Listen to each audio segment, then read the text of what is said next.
tuna hian 47 BS3 kan khal dona khaltia khan half plus manda ngai jiti do ni tuna hianin switch engma kon lawa brake hi karan chan chu tol thei mo chukde ulak da road kan labok ta chuan tuna hian brake ra ka da shima brake nei ka veng ta chuan kan tinunga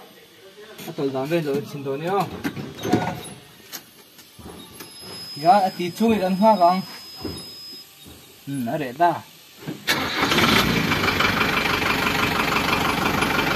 ei abia ku do sai lo rồi en ngom to khana tu da hian in tian neutral a kan da ta ei 47 hemi ai chon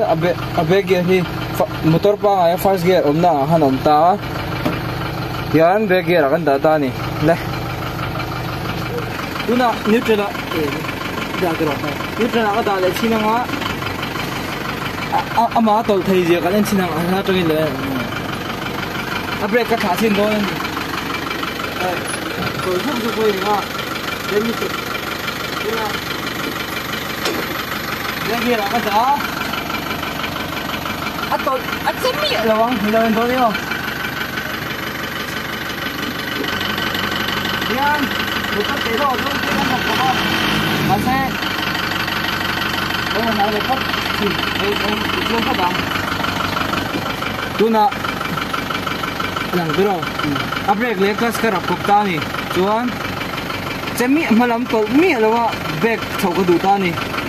tiana ka zoi mo in ka thanga ri longa thoro chu ari khu ta de mai ni chuan ta ta khani lo la lo chuan ma pon zo mai ma se ayang am pui chi lang Kaldon tani tinga